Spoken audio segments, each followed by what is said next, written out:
Morning, sunshine. Morning, guys. So what are we thinking today? We'll have to check the forecast, but I'm pretty sure it's flat. We got north winds and good water clarity, so we'll see where that leads us. You never know with the ocean. It's different every day.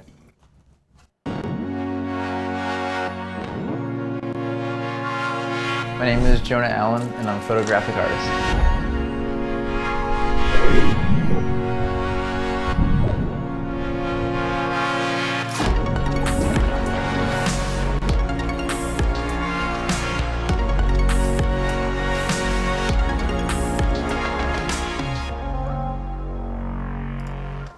Dead low tide is right now, so that could be really interesting.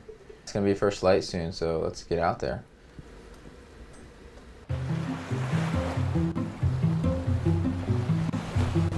There's literally a 5-minute window right when the sun rises to the east. Like, when that light kisses the sand, it has to be really soft, because after 5 minutes it gets too harsh, and then the difference between the highlights and the shadows is like too distinct.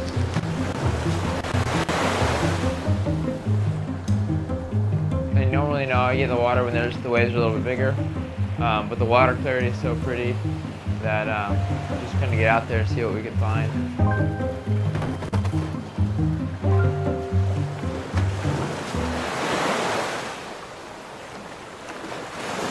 I picked up a camera when I was probably 14 or so, and I just never put it down. Right now, most of my work, I'd say 95% of it, is made here in Northwest Florida, off of 30A, the beaches.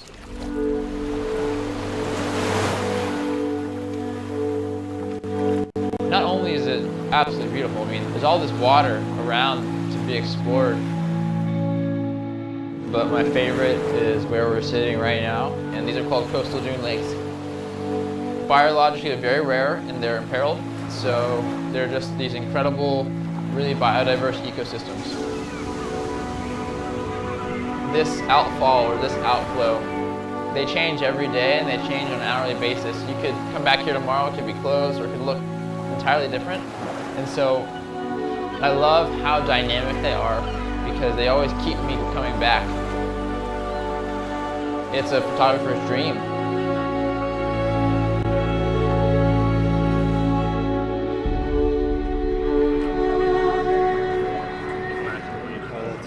The first time I saw Jonah's work was at Digital Graffiti at Alice Beach, and it's pretty extraordinary to see art projected on a massive white canvas to begin with, but especially when he was utilizing drone technology and his unique artistic editing skills, and he ended up walking away with accolades, not just from passers-by, but from the judges who ultimately recognized his work as one of the best in the competition.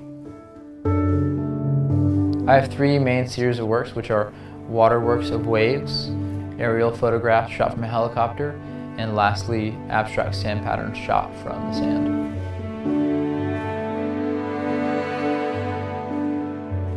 Sand is something really interesting to me because it's a medium that leaves a visual trace of what's come before you.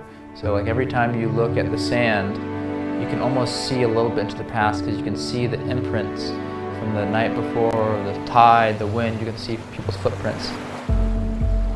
For some reason, I'm so drawn to the organic shapes. They have like these fractal-like patterns. They can be seen at different scales. On one level, you can see them a couple feet above, but they start to repeat themselves when you go really high up in the air. So drones are really easy and great for low altitude precision, but I personally love to charter helicopters, get up there, take the doors off where you're exposed to the elements, exposed to the wind, and you really get to see how small and insignificant you are as a human. The peak of my entire existence is at sea level. The Gulf, the ocean, the waves, they are to me the pinnacle of Mother Nature's beauty and power. So immersing myself is the best way for me to harness that energy. I meet a lot of people publishing V Magazine, but Jonah stopped me in my tracks. He is redefining the medium of beach photography. There's so many moods. When you look at his art, it's not static. You can actually look at it and see the movement, the calmness, the vibrancy in the colors. So there's a sense of anticipation watching that wave getting ready to roll over. We all know what's coming, but we rarely get to stop the camera in a way that allows us to pause and think about the sights, the smells that go along with such a moment. The best thing about this community is that it's very supportive for art and creative lifestyles. So it's allowed me to follow my passion on every level. Surfing is always my first priority. If our favorite spot is breaking, then the camera is not coming with me. I'm surfing, 100%. My favorite spot is a place here on the Gulf Coast. I don't like to say the name because it's a special spot. You know, it's not secret anymore, but there are days where I can surf there alone, and I like to keep it that way. That's the goal, is just to keep creating and to keep surfing and to live an inspired, intentional lifestyle.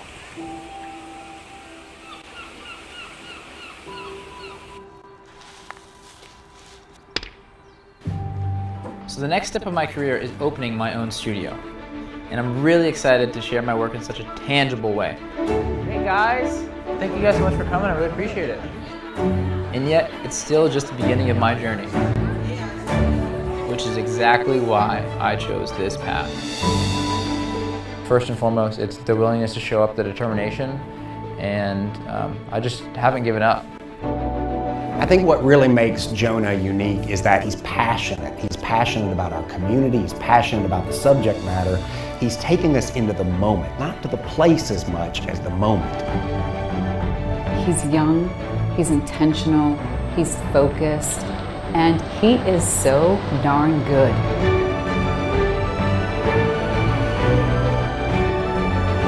Yeah, if you just do what you love, everything else will fall into place.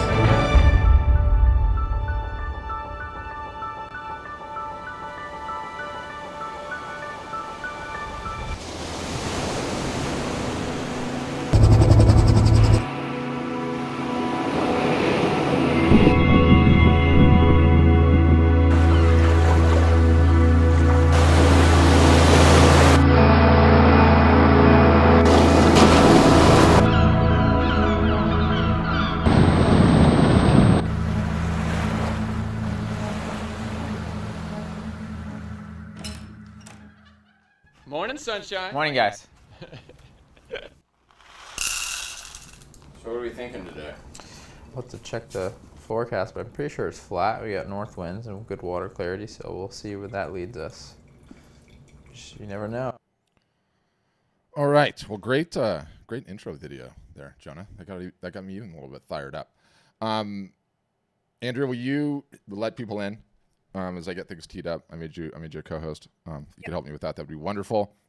Well, welcome everybody. Fired up to have you for this interview of Jonah. I want to get into the agenda right at the top. So, where we're going to go in this whole thing. The game plan is to interview Jonah a little bit. I'll ask some pointed questions and go into some detail on some things.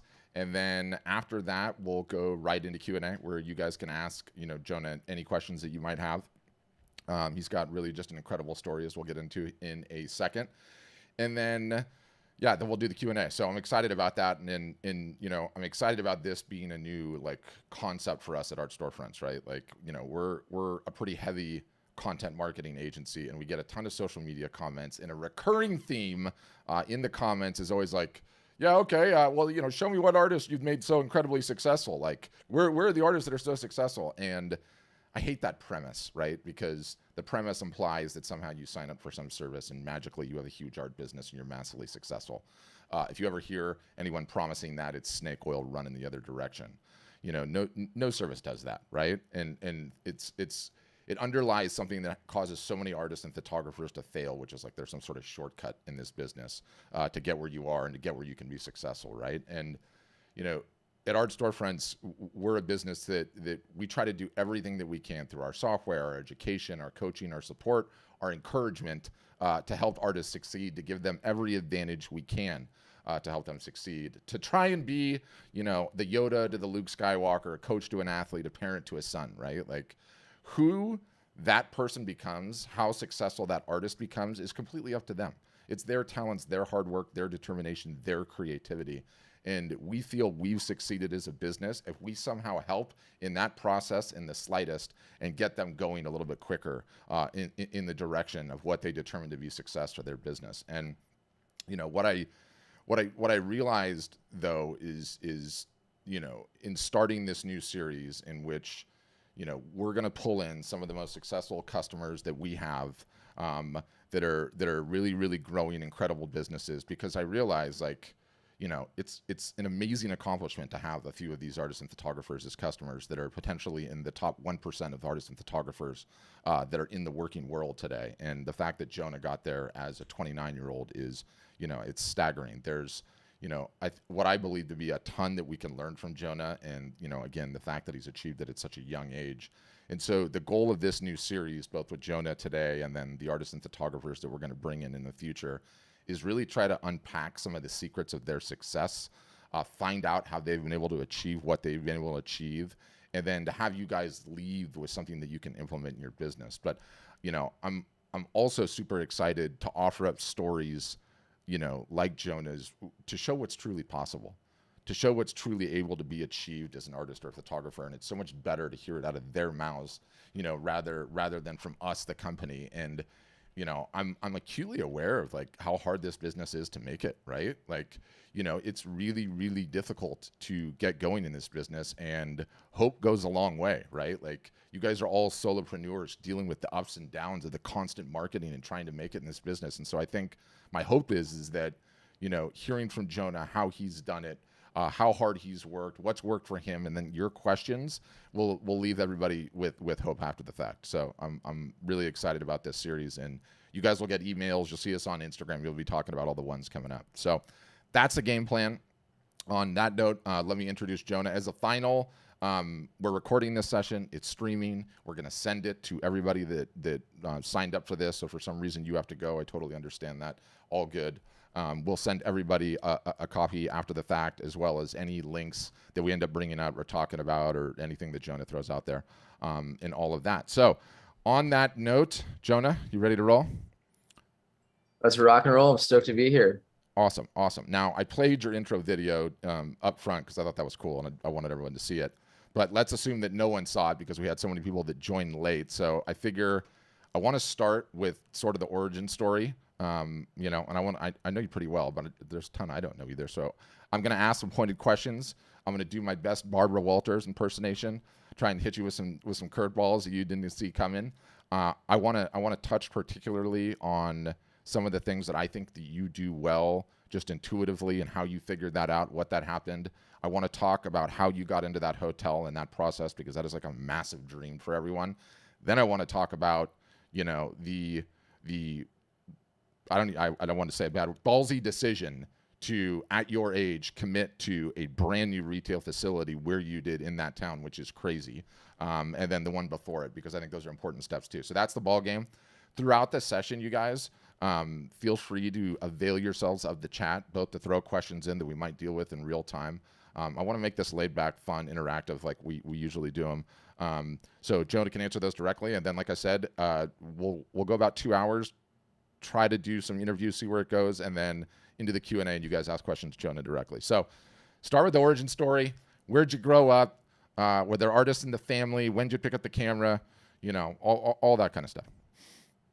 Yeah, it's funny. I grew up in Atlanta, Georgia, and all my work is based on the water. So no artists in the family. However, family loved music, and music was a huge part of life. Going to concerts, my first memory is like my dad taking me to concerts. And that kind of exposed me to just like the alternate lifestyle. I knew from a very young age, I had this deep rooted belief and a knowing that I was not going to live a standard lifestyle. I had a deep belief that I was going to live, you know, an alternate lifestyle. And when I was about 12 years old, I was down here in Florida, where I'm at now, on vacation with my family, and nobody in my family surfed, but for some reason, my parents bought me a surf lesson. And I caught my first wave, and that wave changed my life. It completely changed the trajectory of everything, because I got hooked on surfing. I mean, when I say hooked, I mean absolutely full on addicted, just obsessed with surfing. And about 2 years later, a friend of mine was given an underwater camera for his birthday. I was probably 14 years old, and he didn't really take interest to it. And so I kind of borrowed it because he wasn't really into it. And I haven't put it down since, and I'm 29. So I'm really bad at math, so I can't tell you the difference, but I've had a camera by my side for that many years. And then, so I was making images all throughout high school, and I was living in Atlanta. I went to University of Georgia. I studied marketing and I minored in art. I can't tell you a single thing I learned from the marketing department at University of Georgia. Not a thing. Don't remember anything. However, I learned a lot in the art school, and I also learned a lot about marketing events, marketing myself, because I had a band and I love music. I worked at a recording studio, and I thought I was going to be a musician. And so I learned a lot about how to work with a team and how to just have an idea and kind of manifest it into reality, working with this band. And after that, I traveled for about a year around the world chasing waves. And then I moved down to Florida completely broke. I mean, I had no money, like literally nothing. Like I spent every last penny chasing waves around the world. 22, 23, 24. Yeah. And literally no money. I worked at a local coffee shop. And I was like, I was already making images for a long time. And I was making images not as a typical photographer. Most of the time, photography is a service-based job. You're making images for a client, weddings, interiors, portraits. I had no interest in that. I was just making images of the ocean for myself. And I tried to sell them repeatedly throughout college, art markets, ton of failure, ton of rejection. I mean, so much failure, so much rejection. And when I moved down to Florida, I made a commitment that, I'm going to give it a go at art. This is the path. I saw an opportunity in this area where I live, because there was in my opinion, there were no tasteful photographic artists making tasteful work. It's all subjective, right? But to me, I just saw an opportunity with the type of avatar, the type of wealth that's down here. There was just a total void. And I was like, oh my gosh, if I fill that void, if I commit to this, like I can live my dream lifestyle. And that was in really kind of the beginning of 2018. And so we're now in 2023. And so it's taken this long to kind of get this traction to where I'm at. So after I made the commitment in 2018, and by the way, the commitment I made was because of an exposure I got.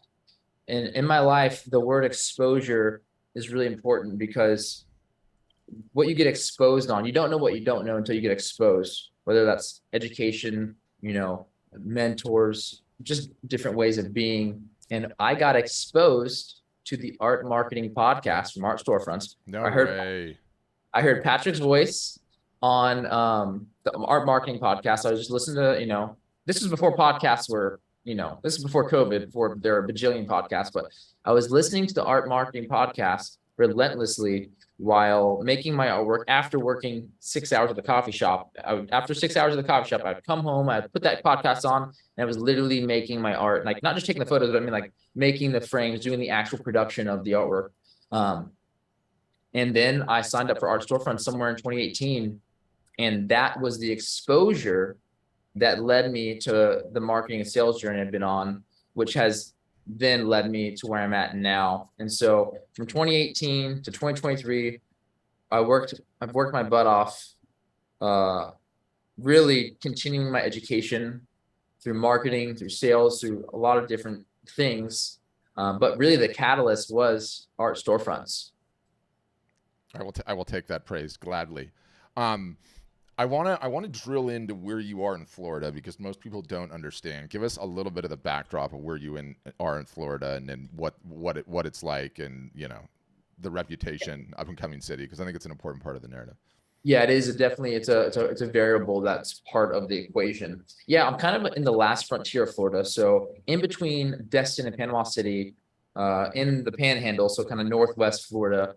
There's this area. It's a 19 mile road long called 30A, and there's all these little different towns. It's not urban, but it's not suburban, but it's not rural. It's like a blend of all three.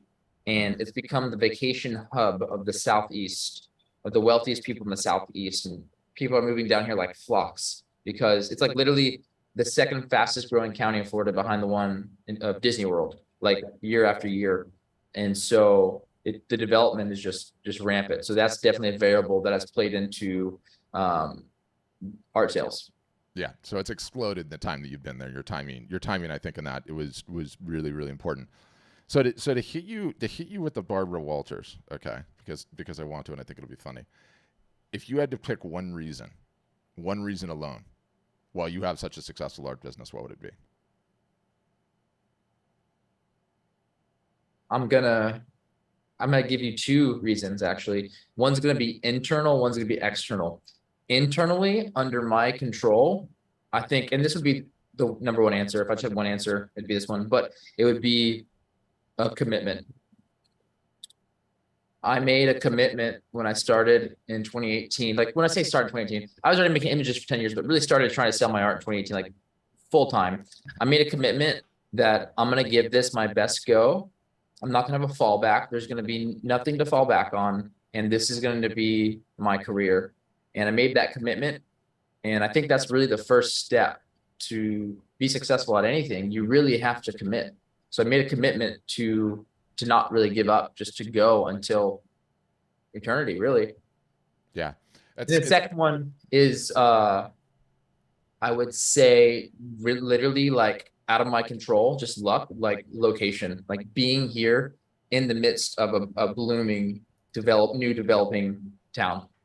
It's never dumb luck though. It's always driven by ambition and putting in the work. Do you know, as I was thinking about it and I was like writing the notes, like, do you know what I think the one thing that I would pick as your success as an outside observer, notwithstanding the work ethic, which is there, and we're just going to assume that's an automatic. In getting to know you and seeing everything that I've seen, the lifestyle that you live right now, if you were not an artist, would be the absolute same. You want to be in the ocean, at the ocean, on the beach, surfing 100% of the day, every single solitary day. And for me, you somehow managed to make your number one passion in life also what you photograph for art. And I think when you can line those things up, boy, I mean, game changer, absolute game changer. So getting started, that's my outside observation. And I could show you videos of, Jonah surfing and doing everything else. There's a number of things too, in addition to the one thing that I think that you've had a natural knack and an instinct for that I would say most people that don't, especially not out of the gates. And the first one is that Jonah, once you drill into his social media, and I highly recommend that you guys follow him on social media. And Juan, will you get his handle and throw it in the chat? Jonah usually doesn't just take an image. There's always a story. There's always a story that he pairs with the images. And I think he does that way more than most photographers do. And I think it totally drills into the level of success that he's had too.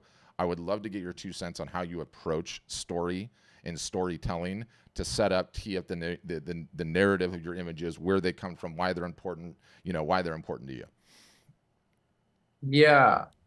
I mean, I really think at the end of the day, people buy art because they feel that connection. Mm-hmm. And it's an emotional decision. It's not a logical one. And so if you can build that emotional connection organically and authentically, then that's the best way to do it. So there's no better way to do that than by being in the gallery in person, by talking to somebody, telling them a story. But the next best thing is using, the internet, video content, photo content to share that narrative, share that story. So to bridge the gap between that emotional connection, just to bring somebody in. Yeah. You might just even do that like natively and intuitively and not even know that you're doing it, but you would be surprised how many people just present images and they don't have a story to go with it, right? Like, Jonah takes the time, like you saw in his little intro video, to truly understand the geographic, the geology, the biological situations that are going on that allow him to create the images that he does. And that story leans very heavily into what he does, which I think is very interesting, especially for photographers. The next thing I want you to talk on is how you approach your branding, okay? And we're going to get into some of this a little bit later, you know, Jonah getting into the hotel and, you know, the fact that he is in a high-end town. You can see the image behind him. He's in his gallery. You can see the way that the work looks in there.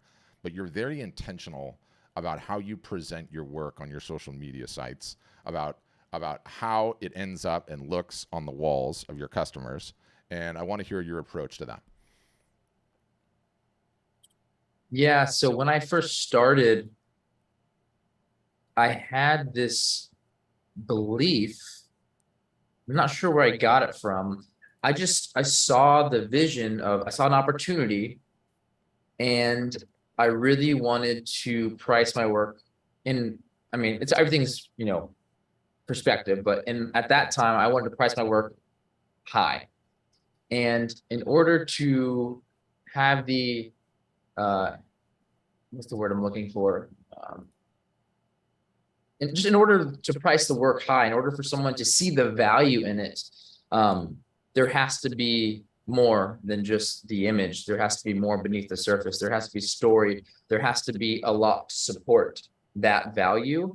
So my approach to, I guess, branding, you know, personal branding is just really showcasing mostly only large scale work, priced high, and in my dream clients' homes, you know, really just trying to attract my dream client by just showcasing what I think my dream client, what their home would look like, and what the art would look like in their home. Only putting out that kind of content of like high caliber, of high quality, so that way I'm attracting that dream client, that avatar. Yeah, and it's been really interesting to observe that, right? Because, you know, all day long, what am I doing? I'm telling people like, look, increase the content production, right? It doesn't matter what it looks like, right? I need all of you guys doing more of it to get there. You know, I stand by that opinion. That's important. I mean, how many times have I razzed you recently about not posting enough on social? Plenty, right?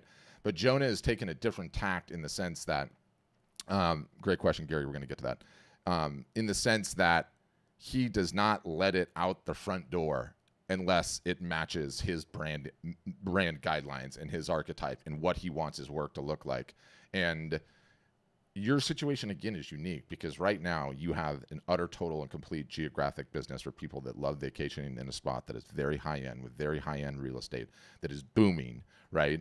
And so I think that brand is really, really important. Now, you should get into pricing, I think, and maybe talk about the range of what your lineup looks like. Yeah, so right now, I mean, I'm in my gallery right now, and the average price is 11,000. I have a couple I have like a little retail table area where there's my books, some acrylic blocks. Yeah, do that. What do you have in the 0 to 100 range?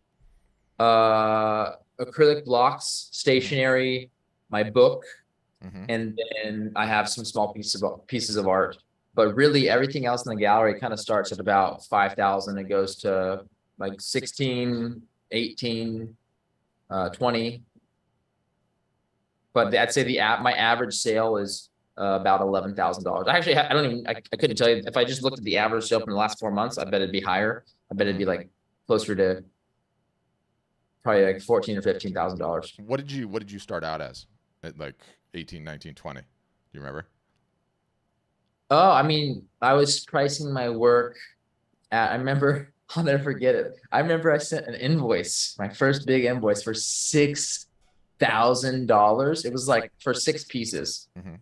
And I was so terrified. I was so scared. I remember when I sent the invoice that night, I had trouble sleeping. I was like, oh my God, it's so much money. It's so much money. Because I had the belief, right? It all comes back to belief. I had the belief that that was a lot of money. And I didn't have the belief in my own value of my own work.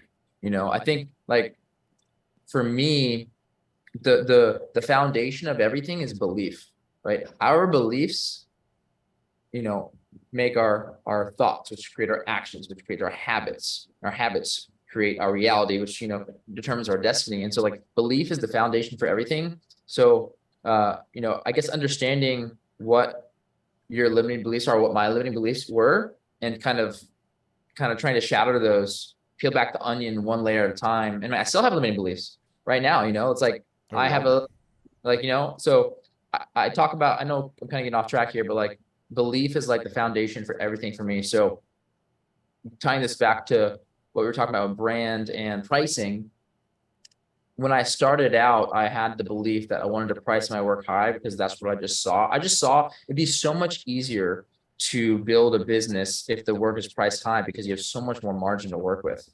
You know, it's just so much easier. But I mean, there's way more friction. You have to build the value behind it, you know, through branding. Yeah. So I don't remember what your last question was. I got a little off topic there. No. You answered it, and I kind of like where it perambulated about. What also people were asking, do you call them originals? Do you call them limited editions? Do you call them open editions? Yeah, so everything I do is a limited edition of 12. I chose the, you know, honestly, it could be anything, right? 12 is an arbitrary number, but for me, I chose the number 12 because 50 to me, or 36 or whatever, that just feels like too much. Like I feel like that value, like someone could come in here and be like 36, like that's a lot. Like where's the value, you know? But 12 to me, it's just an arbitrary number. It's like there's just enough to where I can make an image one time, right? Do the work once and have the scalability of being able to print it 12 times and make it sell 12 times without having to do the work of creating the work, like from the art standpoint. So I just chose 12 just because it felt like a good number and I've stuck to it. Yeah, got it. Do you know, it's interesting to think too, like you have a finite amount of houses in Al's Beach. You have a finite amount of houses that are going to be built there, right? But everyone has their home piece too. And so if I walk into every cocktail party in Al's Beach and the same Jonah Allen images on the wall, it's going to be like, okay, you know, there's not any scarcity here, which I think is really, really interesting. Okay, so we talked about the branding. You know, I want to talk about how hard you work, but we should probably get into the context of a gallery, because Jonah's going to tell you right now he's loving his life, working 7 days a week with a retail store that never closes. Okay, but I think, you know, this would be a good opportunity to, and again, at a high level, Jonah's grinded niche, timing, mindset, right? One of the rare ones that has a super defined niche, by the way. Which is interesting, that has the level of success that you do, because we have so many customers that have so many different styles and all over the place. The fact that you're selling paradise is amazing, right? Because everyone feels like they're on vacation when they're there, and I think that's a huge thing. We covered the storytelling. I want to hear the breakdown of how you got into the hotel. And you know what I thought we would do is because I have the video teed up. I want everyone to see it while you're talking, and I'll just mute it. And then you can kind of do it if that works for you. All right, hold on. Yeah. An intentional story of the lifestyle. Hold on, what did you call this thing? What it's like in okay, so it's just tell us what it is, and I'm gonna get it going. So it's a beach club for a planned development called Alice Beach. The beach club is exclusive. All the communities along 30. There you go. Yeah. Beach club is exclusive to the homeowners of this new urbanist town, which is called Alice Beach. It's like basically a planned development. I mean, it's incredible. I mean, average home price there is probably, I don't know, 4 million, 5 million or so. And actually what's crazy is I didn't do any outbound marketing. I got a phone call from the architecture firm who designed this building. And I was in disbelief. I actually had to put the phone call on mute for a second, because she immediately called me, and I went into kind of like almost like sales mode, because I thought like, oh, I'm an option for this. Like, she's talking to other artists, like I'm an option. And then she's like, I went to kind of like sales mode, or just kind of trying to pitch her on myself and my story. And she was like, no, Jonah, I don't think you understand. We've already selected 15 pieces. And so she told me that. I had to put the phone on mute. I had to like just let out like a sigh. I was just like, oh my gosh, like 15 pieces. Like that's all, you know, I take it off mute and I am cool and calm and collected. So it's funny. I've tried to pinpoint who referred. So basically somebody referred me to this architecture firm whose client was Alice Beach. And I found out who it was, and I sent her a lot of flowers multiple times, but somebody referred me. And it is because that they saw my work from the consistent kind of hustle over the last couple of years prior to that. So that's kind of like, that's how it happened. It's like luck meets those who, prepare. You can imagine my surprise at hearing this, right? How do I get into interior designers, right? How do I find the hotels? How do I find the high net worth individuals? You don't. They find you.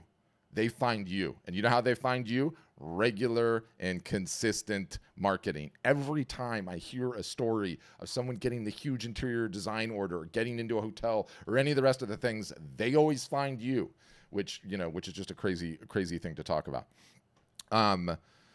Let's pivot to the galleries. I want to talk about, tell them what you did step one, okay? And maybe tell them like what level your business was at before you decided to make that commitment, because I think that's important. Where you first got a gallery, which was not really a retail gallery, right? It was like a warehouse type of spot. Yeah, so at that point, I got to look back. I don't have my like accounting software in front of me, but I want to say like I probably grossed maybe like 200,000 before I decided to make get the warehouse. Yeah. And so I originally wanted to have a gallery on the main stretch. Think like Pacific Coast Highway, but small town. That's kind of what 38 is. I wanted to have a gallery on the main, road with the traffic, but there's a scarcity of really good commercial spaces. So I wasn't able to get the one I wanted. And then my backup plan, this warehouse became available. And so I got the warehouse. I think it was like $2,000. It was about $2,000 a month for rent. Not super expensive, but it was kind of a stepping stone. I knew it was going to be a stepping stone to eventually get a gallery on 38, which I have now. But the warehouse was really awesome for me because, I had to drive all the traffic there through an appointment system, through marketing, consistent marketing. Because it was literally in some nameless business park off the main drag, right? Yeah, it looked sketchy. Not gonna lie, like it looked pull up. It's like where, but it's crazy. I made it like a really cool ethereal world. Like people like I step in there like whoa, they couldn't believe that this gallery was there, and so I had a grand opening. 450 people came to that opening in 2021. Yeah. Let me just stop you right here. You guys want to talk about Jonah's hustle? Who did you get involved in the grand opening? What did you have on offer? Just pitch me in your opening night pitch. There's going to be what? Your work, a gallery, what else? This is the last grand opening or the most recent one? Both. I saw the photos from both. Man, I had like 12 different food and beverage sponsors, basically provided food and beverage, all local. Automotive groups sponsored, put cars out. It was music, a lot DJ, all of kinds DJ of music. It was a full-on production. Like talk about event. Like I had like 20 to 30 people working the event. Like crazy. And the last grand opening, the most recent one of the space, it was about a month ago. I marketed the heck out of it. Digital ads, organic marketing, Facebook, Instagram, and also did my first print marketing, direct mail through USPS, hit 11,000 homes. What's interesting is the most people that responded were the Facebook ads because it was just so cheap, cost per lead, but I got the most there. But I actually made a lot of sales that night and following up from that event. And from every attribution, I had a sale. So I had one from organic email list. I had one from organic Instagram. I had one from the mailer, and I had one from the ad, which is just crazy. Crazy. So just to wind back for a second. So what was the total term that you were in the business park warehouse before you got to where you are today? That was from 2020. So the signed the lease in December 2020, moved in like early 2021. So I was there from 2021 all the way to March or my lease ended February 28th of 2023 this year. Got it. So 2 years and 2 months. 2 years and 2 months. And then from there, you pivoted to Main Street, crazy location. And by the way, is your computer tethered? Can you walk us through this thing? I can walk you through that. Yeah, Sure. You might as well show it off because you're in it. Yeah. So it's only 1,000 square feet. So it's kind of small. It's much smaller than my last warehouse. My warehouse My other warehouse had 1,500 square feet. So I have some movable walls on casters, but I have one, let's go this way.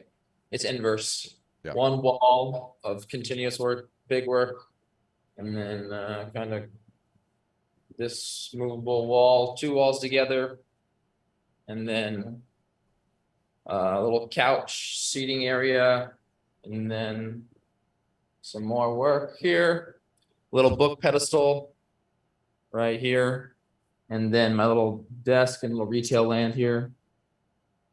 Nice. So yeah, it was definitely a risky move, very risky. It's very expensive. Yeah. For me, for an artist, right? It's like the rent here is, I mean, yeah, it's expensive. For me, it's expensive. And you should say, what are the demands on how many days a week that business is open? Yeah, I'm required by the landlord to be open 7 days a week. 7 days a week. Lest you think young Jonah is successful not from grinding it out. Now he's going to pull his hair out. And by the way, we should tell everyone, just so no one else throws it out. What do you often refer to in Facebook and Instagram ads? Man, I haven't thought about that in a while. You haven't got it in a while? He's called saltwater. When we posted stuff, they call him saltwater Jesus. Well, let me tell you, with the 7 days a week job right now, saltwater Jesus is not as happy as he has been in years previous. So you're grinding like crazy, which is amazing. So, and somebody threw it in the chat, like, you're sort of following Weiland's business model, which is interesting too. It was a huge risk for you to sign that first lease, even, a ton of money out of pocket. And now this one, because it's Main Street, like the rules are more difficult. And I think, the interesting thing, and our customers will appreciate this. How long have I been harassing you to take care of the $100 and cheaper portion of the lineup and the merchandise in there? Long time. All right. And what has he done now? He's got it in order. And what's so interesting is the combination of his photo book and his greeting cards. I still want him to do stickers. Now the foot traffic is starting to come because you're lighting up as a summer destination. Like how many books have you sold in since the gallery's opened? Just throw that out there, because I drill into everyone's head. Non-wall art is a part of the lineup. Not everyone's ready to buy wall art all the time. And you have to have something that they can purchase and reward your creativity with, right? Yeah, let me just say, for all artists, publishing a book was a lot of work, but it has been incredible to have the cash flow from the book. Okay. What I did, should I tell the process about the book? Yeah, if you want I think it's super, super useful. I mean, the book, having the book is what allowed me to get this space, like having that cash. Mm-hmm. I'm not going to talk about the art side of it. For the reason I created the book was, an art reason. I'm just going to talk about the business side of it. Good. But, and the marketing side. But I worked on this book for like 5 years, shot 50,000 photographs, consolidated down to 200 something photographs. It's 424 pages long. It's 8 pounds. I decided to self-publish because I could maintain 100%, of the sales. But I'm responsible for filling it. And so I hired a company, publishing company. They're basically my middleman. I had a project manager, a designer, and I worked with the company. It was printed overseas. They were shipped here. And what's crazy is I pre-sold them for like 7 months before they were actually here. Mm-hmm. And the pre-sale, I did probably 80 grand from the pre-sale, which more than paid for the cost of the books. Yeah.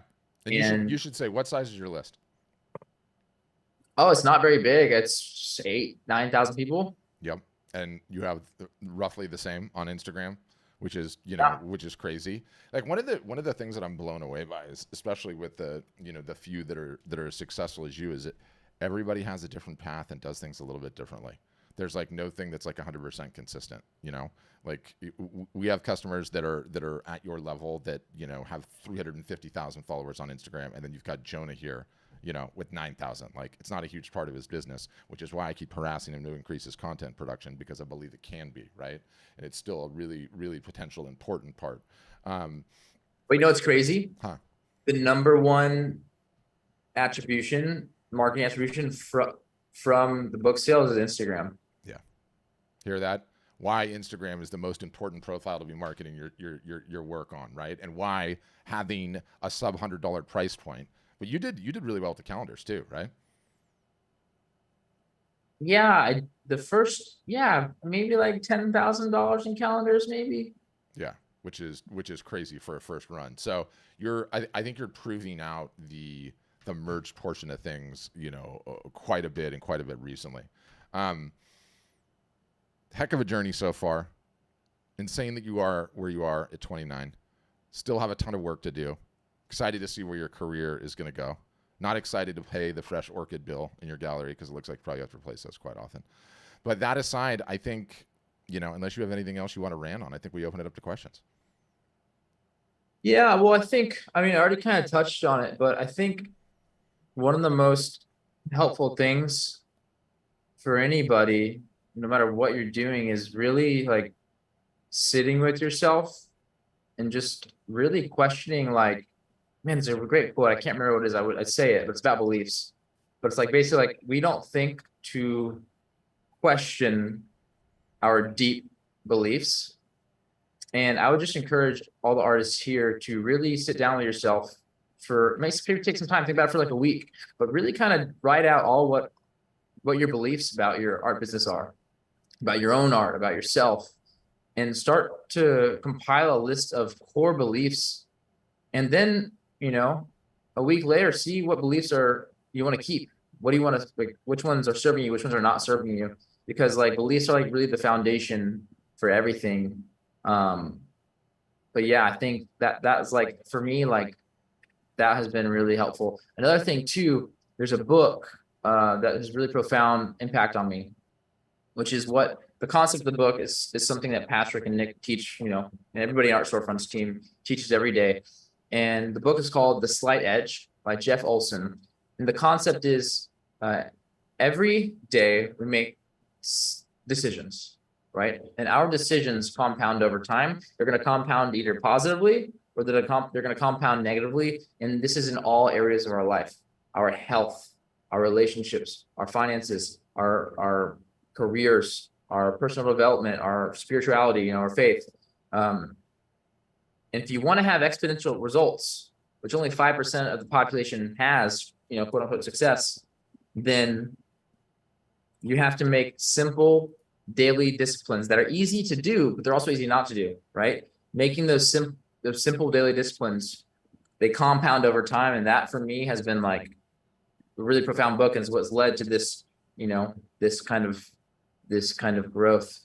So I definitely think I'll put it in the chat here. It's called The Slight Edge by Jeff Olson. Definitely everyone should read that book, because if you live the slight edge, then your life is going to get much better. And the other thing about that is defining what success looks like for you, like having an end goal and working backwards. If you don't know, for me, at least, if you don't know where you're going, if you don't have a heading, then you don't know which way to sail every day or every minute or every hour, every week. You're just kind of meandering. So I don't know about you, but I don't want to meander. So it's really important to have a heading to stay a course. Yeah. And if you know what, we might as well just peel that onion back a little bit, because I know you well enough. How many hours a night do you sleep? That's a great question. And I have this ring on. It tracks my sleep. It's called an Oura Ring. I sleep 9 hours pretty much every night. 8 to 9 hours is my average. Unbelievable, this guy. Jonah doesn't drink, sleeps 9 hours a night. Okay, works out like a crazy person, and is somehow working 7 days a week. So I mean, unreal, buddy, unreal. It's another thing. My number one value is my health. If you don't have your health, then what do you have? Like, it's hard to do anything if you're not in good health. So my health is my number one value. So I really treat my body nice. That's why I don't drink alcohol. That's why I don't smoke. That's why I don't do drugs. Because I want to be able to perform, right? Whether I'm surfing, I'm going to go surf for 10 hours, 2 weeks in a row on a surf trip, which I'm going on Saturday, or I want to be able to work 7 days a week and give it my all, in my business. Or, so yeah, I make the choice to just really take care, or try my best to take care of my health. And one last thing too, this has been really profound for me. is exposure to education. You know, Nick and Patrick will often, you know, there's a quote that they say a lot, which is like, you're the average of the 5 people you surround yourself with. And it is so true. For me, having coaches, mentors, and consultants in the areas I want to grow in my life, in all areas, right? In my art, in health, you know, relationships, I mean, everything is really important to continue your education and never stop and just love learning. I mean, I absolutely love learning. I spend all this, you know, I'm making a nice living, but I reinvest it. My number one investment that I make with that money is an investment back to myself with skills, right? Increasing my earning capacity by just developing my skills. Sales has been the number one skill, you know, to learn, and then really investing time and energy into sales. But also, you know, I have coaches in all areas of my life. Like I said, I mean, a relationship, I have a relationship therapist, I have my own therapist, I have a personal trainer. I mean, surrounding yourself with people who are ahead of you to coach you to where you want to go. I mean, you can learn by failure, or you can fast track by getting help. Yeah, so I'm curious about the sales. Drill into the sales, because you're not just talking about the mechanics. You're talking about all of them from soup to nuts, right? Yeah, talk about the process, the sales process, like getting educated on how to actually sell, right? The sales process, the steps that are involved in the sale, overcoming obstacles, overcoming objections, because art, it's not an easy sell. It's a very high friction process, right? You have all these obstacles. You got the subject matter, you got the color, you got the frame, you got the, you know, you got objections, you got the spouse, so you need to think about it. You got the price, the value objection. You know, there's so many things that can derail a sale. So really understanding the sales process and getting much better at sales and really overcoming objections. Yeah. Another interesting thing is, in terms of the stuff that you sell out of your gallery and all your big pieces, what percentage of those do you go to the customer's house and hang yourself? If it's being shipped somewhere, then I don't Obviously install it. But if it's local, if I'm not out of town, then 100%. 100%. For two reasons. What's a funny story? I couldn't use a drill. My first installation, I didn't know how to use the drill. I hired an installer. He did it, and he taught me. And he's the same guy who's with me today who helps me with my own installations. But I started out not as a handyman. I'm not a handyman. I mean, I don't know how to do mechanical stuff. But there's 2 reasons why I do the installations. First and foremost, it's a relationship. You know, when someone buys my art, collects my art, you know, I value that person. I'm so grateful because they're supporting me, and I want to build that relationship with them. I want to have that relationship with them for life. And then the second thing is like 8 times out of 10, I go to somebody's house and I reveal it, put it up. They're just so stoked, so excited, so grateful, you know. Then they're like, oh, well, let me show you this. Do you have a little bit? Can I show you I have this bedroom space that's like, you want to see it? Oh yeah, take me there. Let's check it out, you know? So it often leads to another sale. So yes, fantastic way for repeat business. I mean, again, it's, you know, everyone has their own different set of circumstances. Yours, a large propensity of the art stays in the hometown, which is not a 45-minute drive. I mean, how long does it take to get from one end of the town to another? Like 20 minutes, right? The whole thing? Like 30 minutes. 30 minutes, yeah. So it's something you can do. Well, I like it. We touched on a little bit of the tactical, a little bit of the backstory. We got into a little bit of the, you know, the mindset and health. This is sort of an interesting interview. I hope you guys got value out of it. Let's jump right into the questions. For those that are uninitiated, not Art Storefront's customers, don't know how we do this normally. What we like to do, how can I get the Zoom full out? Is if you look at the bottom of your Zoom window, there is a little reactions face, and if you click that thing, there is a way for you to raise your hands, digitally speaking, and that'll form a queue, and we'll go right into the questions. And Jonah, I want to be super sensitive on your time. I know you spent the entire day on your feet in the gallery, so we'll try to keep it nice and snappy. And first up is Courtney. Courtney, go ahead. And you can throw your questions in the chat too. Hold on. Before we start the questions, I just want to say, like, I'm happy to go for a little bit because, like, I wish I had, when I was starting out, I wish I could talk to me. You know what I mean? Like, I feel like I have like so much, value to give. I wish I could talk to me when I was starting out. Love it. Love it. We'll see how she goes. All right, Courtney, kick us off. Hi, thank you guys so much for doing this. A couple quick questions. Do you run sales? Because I know Art Storefront has us do many per year, and just curious what you do about that. Well, firstly, I know this might sound weird, but can I see you? I like to see people on Zoom. So I'd love to be able to see you, to see who I'm talking with. But yes. So hey, there we go. How's it going? I love to see people. So if you're gonna so yes, I do sales. I will say Art Storefronts, I think sales are so important. The way in which I run sales is a little bit different sometimes. What I have been doing is, for something that's actually worked out really well for me, has been, when the holidays come around, doing what I call Make Me an Offer Day, where I say, hey, clients, hey, collectors, hey, today is Make Me an Offer Day.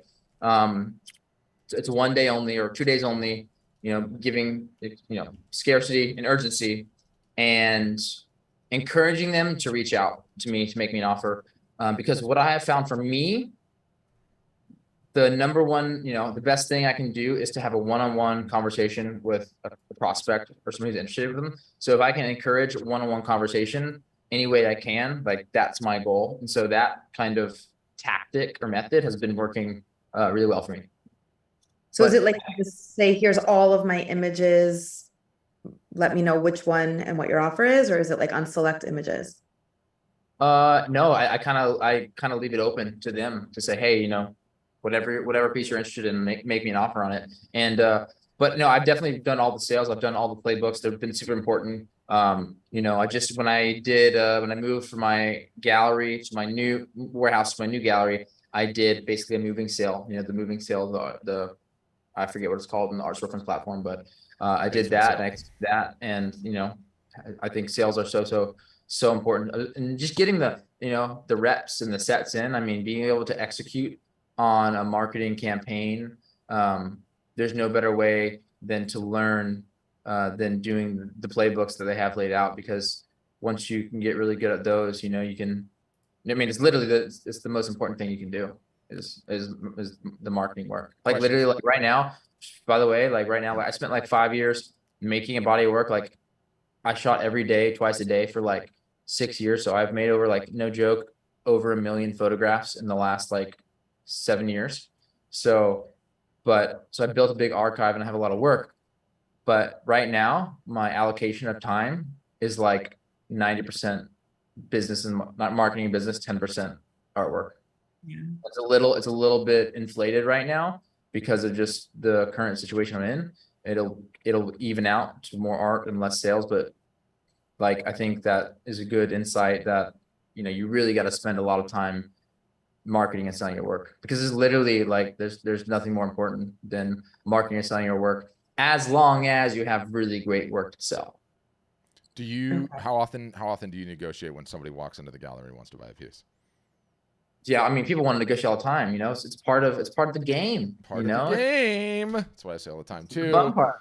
Yeah, so this is something. Would you say that the game is direct, that the level of shenanigans that goes on in price is directly proportional to how expensive the work is?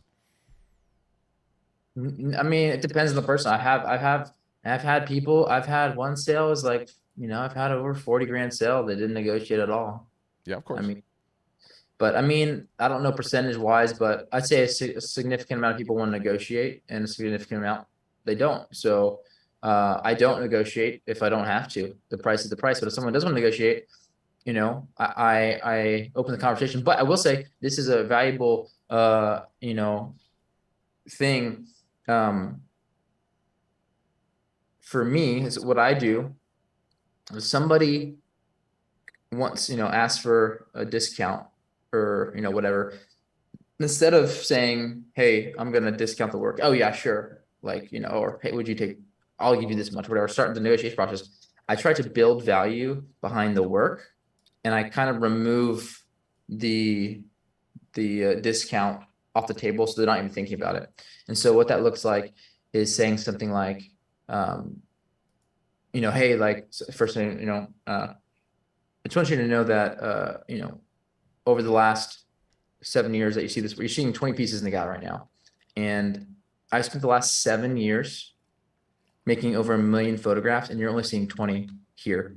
And, I put a lot of time and energy into my work. And so, as probably a business owner yourself, or, somebody who puts a lot of time and energy into what you do, I really want you to see the value in what I do. And honestly, if you don't see the value in my work, and you can't hang this work with honor in your home for this price, then maybe the work's not for you. And I leave it like that. That's one way I can kind of shift the energy to take the discount off the table. But there are times where I do discount, and it's I hate to use the word discount, but it's a tool, right? It's a tool to get the sale over the edge. I will do whatever I can to, if I believe that this artwork is going to help this client, if I think that's a good alignment and a good fit, I will do whatever I can to make sure that this person collects the work. If it's a good fit. If it's not a good fit, then I won't. But also, I'll use whatever tools I have. And so I think that's where learning sales process, learning how to overcome objection becomes like super, super important. And it's totally situational. Every single situation is different. Totally situational. Yeah. Thanks for the question, Courtney. Andrew, you're up next. Oh, that was quick. Okay, I will share. Hi. Hello. This has been amazing. Hey. Thank you so much for this. Wow, I'm going to be emotional because this has been really cool. I love that. Yeah, it's so inspiring. Thank you for sharing. This has been a hard year for me, and it's just really encouraging to see where you can go, and having the support of our storefronts to show us that means so much. So thank you. Oh my gosh. So my question is, going back to your beginning, when you came and you didn't have any money because you just spent it all surfing, what would you say is the most important things to focus on when you're kind of tapped on all levels? Yeah, it's a great question. As an artist, running a business, like you have to do so many things, right? You're wearing all these different hats. We have our personal hats that we have to wear as well in our personal life. So we have a lot of hats to juggle. So I can totally understand where you're coming from. And I can't tell you what to do, but I can tell you what worked for me. And that's kind of like where I'm at. Like anything I say, take it with a grain of salt, because it may not work for you, but this is what worked for me. So I'm not telling you what you should do. I'm telling you what worked for me. What worked for me is making high quality, I hate to use the word, but content, because my art, the photos became the content. This is before, video was really, really on Instagram, when Instagram was just a photo content platform. Really just putting your best content out there organically and at a high volume. As I say, that was the number one thing that helped me. But it's crazy, as Patrick mentioned, I only have like 8,000 or 9,000 followers on Instagram. I don't have a big following, but it's a very loyal following that does purchase. So I'd say really invest time and energy into making the best work you can, and making the best content about that work that you can. I'd say, yeah, that was probably the first step. And then also, not just making that, but executing on all the marketing tasks that our storefronts lays out for you. I mean, they have a calendar. I mean, literally just following that calendar. Like you follow that calendar for 1 year, like you're gonna see some results. Like if you do everything on the calendar, like you're gonna see results for sure. Okay, that's great. Thank you. Thanks, Andrea. That was sweet. Joshua, you're up next. Hey, Jonah. Yeah, super inspiring story, man. I'm 40 and I wish I was 29 now. But yeah, so I definitely have an archive of work. I spent trips to Tibet, I spent years in China and stuff like that. And like, what would be your tip? You mentioned the podcast. I keep forgetting. I need to go listen to that podcast with the marketing side of things. Like one of the things I'm thinking of doing is doing a photo book for my trips to Tibet and trying to market that as something like tangible that I could like just show in my hand for people and stuff like that.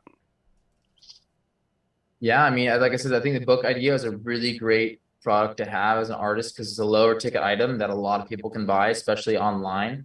And so for me, what I did was, I mean, this is the reason why my work, I've been able to have some financial success is because the subject matter of what I create, people have an emotional connection to the subject matter. And so I make the work for myself, but I believe that I would not be able to have the success I have as if the subject matter did not resonate with the people. So the book I made, the subject matter resonated with people. And so, really, I think it's all about finding your dream avatar, the people who are going to, who are going to like this work, find your dream avatar of people who are going to love this type of subject matter and get the book or get the idea in front of them as much as possible through marketing online or in person. And that goes for art too, is like just getting your work in front of people, in front of your dream avatar and understanding who that person is. Great advice. Okay, John Adder, you're up next. Go ahead. And you'll need to unmute John Mike. Yep, gotcha. Gotcha. Thanks, Jonah. It's very informative. When you were talking about sizes, you print 12 prints, correct? Now, when you say what size do you print those usually? Most of my works, like my most common sold size, I say is like 72 by 48 inches plus a frame. Mine is about 30 by 40, and then you have the frame on top of it, 30 by 45, and then you have the frame on top of it. But I also I'll print 10, as an addition of 10, and then I add 2 artist books. Does that make sense? Of course, do an artist book? Mm-hmm. Yeah. Yes. And do you have other sizes? Say I come in and I see this beautiful thing, but I don't have a place where I can put one that size. So do you come down to a 20 by 30 or something like that? You can print it. Do you count that as part of the edition, or is that a new edition? Great question.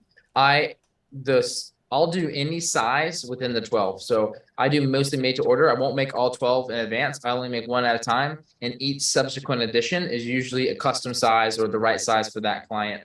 I try to make things as personal, but yet as simple and as possible, if that makes sense.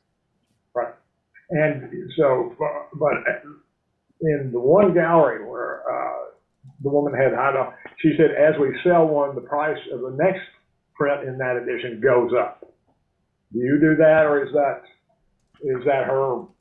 her bailiwick? That's a great question. I do that. And the reason I do that is it goes back to value and incentive. It goes to incentive. It does move some people. The increasing price will definitely move somebody. Also, here's something really useful, a tactic that that's related to this that people can use. And sometimes instead of going for the full sale of an artwork, sometimes what I try to do is when people come to the gallery, I don't have the mentality of like, I want to sell to this person. That's not my goal. My goal is to get the person to make a purchasing decision. A yes, they're going to buy artwork. A no, they're not going to buy artwork from me, right? If I can help them make that decision, then like that's my job. And like if they say no, if they determine it's a no, then great. But if it's a yes, that's the first step. And usually what I do is I get a deposit. I get a small deposit of $500 to hold a piece, right? And then they'll decide later the rest of the decisions, right? The size, the format, so on and so forth.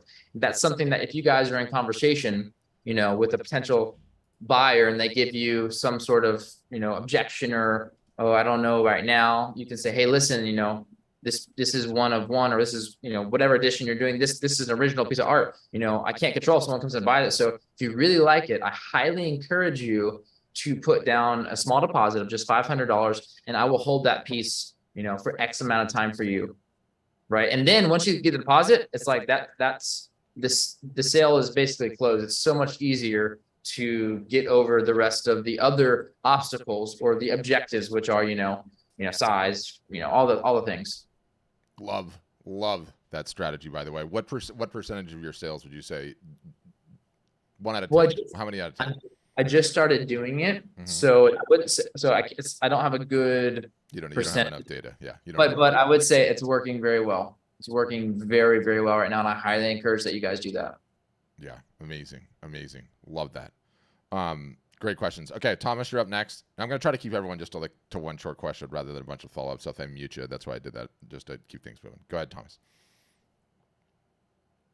Oh, boo, Thomas. So you're unmuted, but your mic is the wrong mic because you were talking and I couldn't hear anything. So what I want you to do is go to the bottom of your Zoom window and there's a little mic icon, and I want you to click the up arrow and try to select a different mic. I'll go to the next question, then I'm going to circle back. Okay. You got to see the volume on your mic level moving. Even when it's muted, it'll that's how you know you got it. David, you're up next.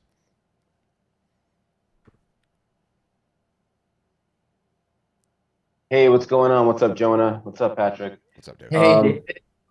Yo, man, you really are inspiring. I've been following you since way back when, and when I started with ASF in 2019, and I saw you come up, and I'm really, yo, man, this is really amazing. Your gallery, I've been following you, that jellyfish, that those videos you're doing up on the wall, it really is fascinating stuff. I'm curious, so your prints, do you fulfill them yourself, or do you use one of ASF's vendors?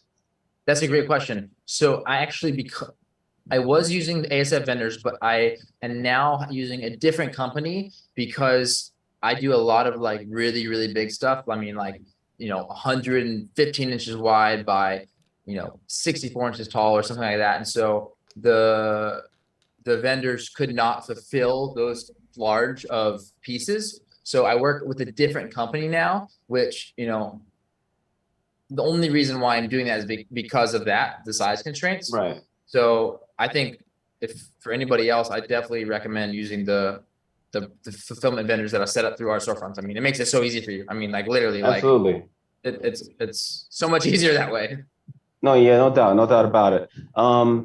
And when it comes to discounting, I mean, I know I have this problem where even when I'm at my art shows, I automatically just mention like a 20% discount all the time. I can't just, because people, their eyes light up. Oh yeah, when I say my price and they get a little bit, pushed back.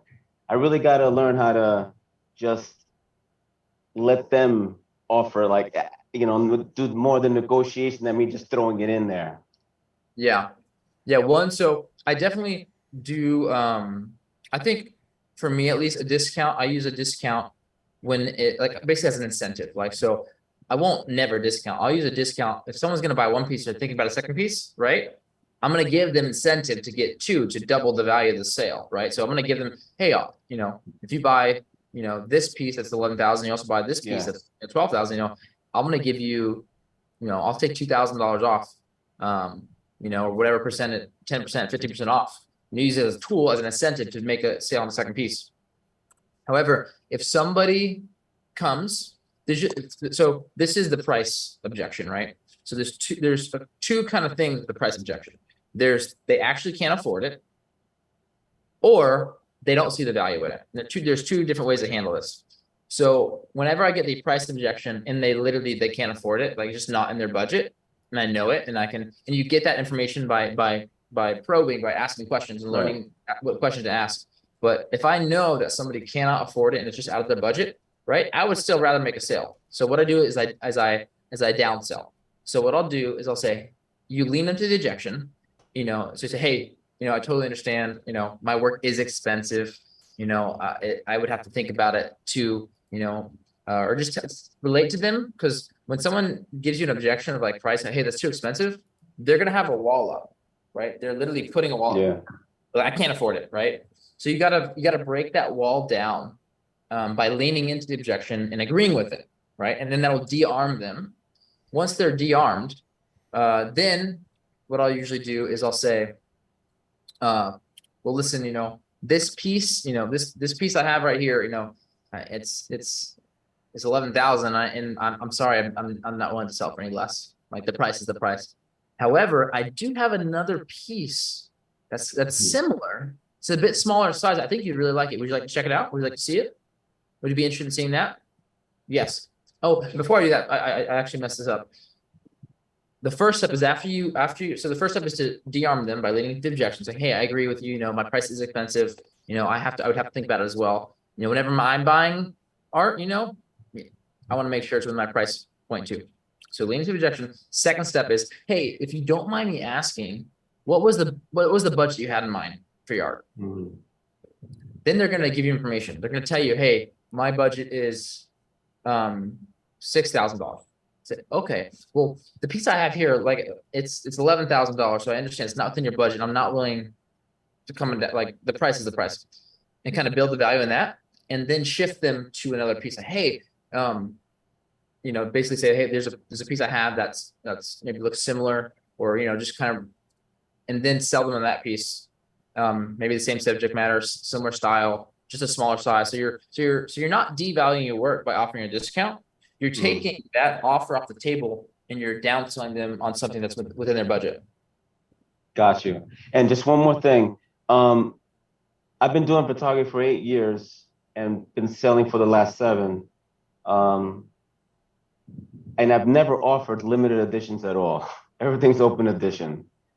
But right now I have been working on a series that they're already open editions. But how would you approach, even though I've already started this new series as an open edition, how would you approach it being a limited edition? And I guess you said before that your 12 don't go by, like, say if somebody ordered a 20 by 30, that would be one edition. Somebody comes in, hey, I want a 78 by 42. That would be another edition. Is that how you do it? That's how I do it. I mean, you can do it with the beautiful thing about being an artist is you can do whatever the fuck you want. You know what I mean? Exactly. Like, we create the rules. So the rule, that's right. The rules I've created, it's like, hey, I'm going to do 12 and they can be any size and that's it, plus an artist proof. And so, yeah, I mean, at the end of the day, like, do you need to do limited editions? Do you need to do, open editions? I think that if you're selling at, depends on your price point. If you're selling at a lower price point, it really doesn't matter. I think that if you're trying to price your work, higher ticket being, $10,000, $11,000, $8,000, $2,000, $30,000, like, you gotta provide some sort of scarcity, and you gotta build value behind the work somehow, so they see the value in that price. And so one of the ways is saying, hey, is this piece of limited edition? Because you're literally saying it's scarce. Like, I'm only gonna make, hey, this edition is only 3. You're going to have one of 3. Only 3 people in the entire world are going to own this work, and you have the opportunity to own one of these 3. Would it be crazy to have something like, let's say, because I do believe in myself. That's the most important thing. I do believe that I have good work and I'm moving forward. I have a vision. So let's say I had an idea of, okay, you know what? I'm going to take this image. I'm just going to make 3 40 by 60s of a certain metal with a certain frame, 3 of these each, and 3 of these limited edition, and that's it. Would that be like interesting, or you think it's a good idea? 100%. I think that's a great idea. I think you should try it.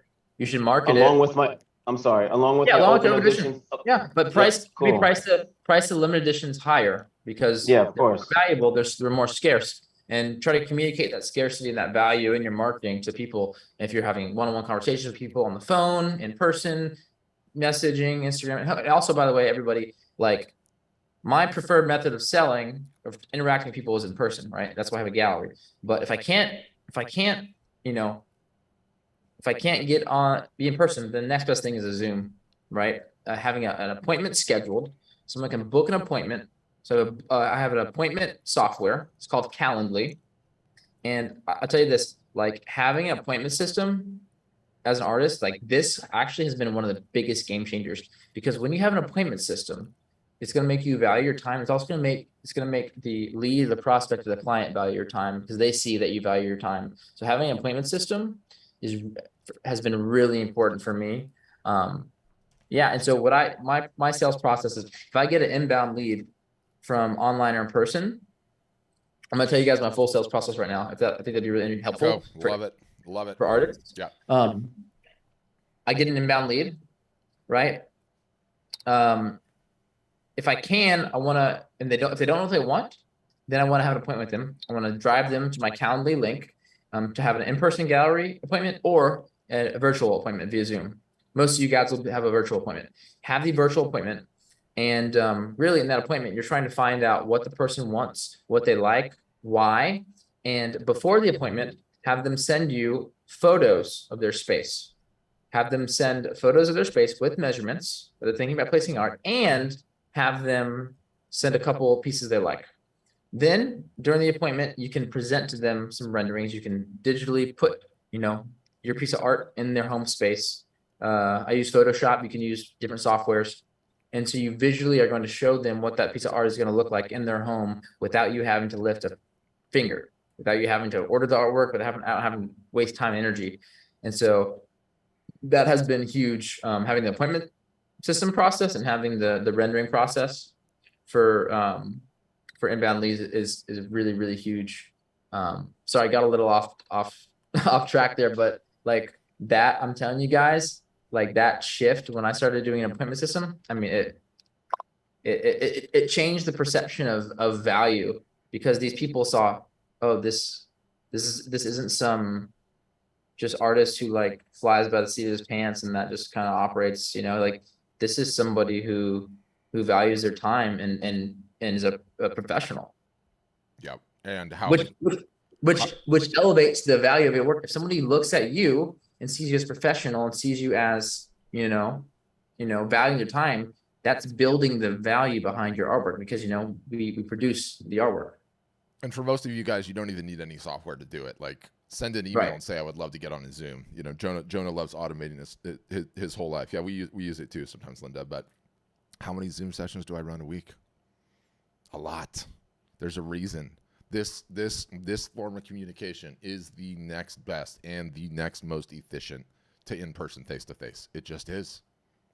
That's what I was going to say. So the next best thing is phone call. Pick up the phone. If you got a hot lead, pick up the damn phone and call them and have a conversation with them. Try not to text message. I mean, some people do like to message. I do message people. I do close deals through text message, but if I can, I want to have in person. If I can't have in person, I go to Zoom. If I can't do Zoom, I'll have a phone call. Love that. Sage advice for sure. Steve, you're up next. And then Juan, what was the name of the guy I lost? Was it Thomas? I thought it was Thomas. I don't know if he's still in here. Thomas, yeah. Okay, I'll circle back to you next, Thomas. Steven, go ahead. And you'll need to unmute, Steven. I'll let you know when you get it. Mic icon, bottom left-hand corner. Ready to go? Yeah, you're good. All right, perfect. All right, thank you, Jonah, for entering into one aspect of where artists, I think, get lost. And that was in your beginning remarks, you were talking about belief and what that comes down to. And I just wanted to say something about how you approach critical thinking and creative thinking at the same time. And all of that is based on agreements that you make with yourself or you make with other people. And on the basis of the agreement, you are either you fluctuate one way or another with the influence that they have. And that influence and the agreement together culminate into significance. And I love what you've been saying about all that, because the significance is what people are looking for. Everyone wants to be significant. And I think what they might see in your work is that you are significant and you are doing something significant, and they want to have a piece of that. They want to be a part of that. So I want to congratulate you on all of this, and thank you, Patrick. And art storefronts for bringing this to everyone's forefront. Awesome. That's my pound. Thanks, Ian. Linda, you're up next. Go ahead, Linda.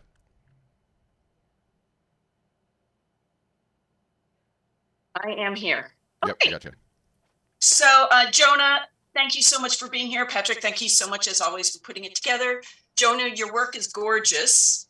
And I'm kind of piggybacking on the limited edition conversation also, and kind of want to dig a little bit deeper on that.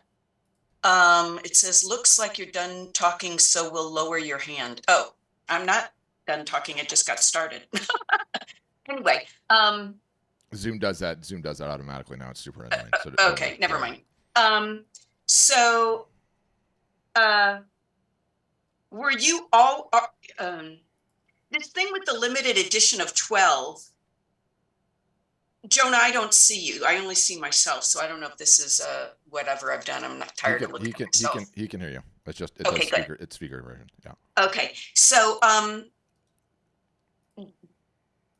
because of the price of the limited editions at the sizes, how small will you go in the limited edition? Because that's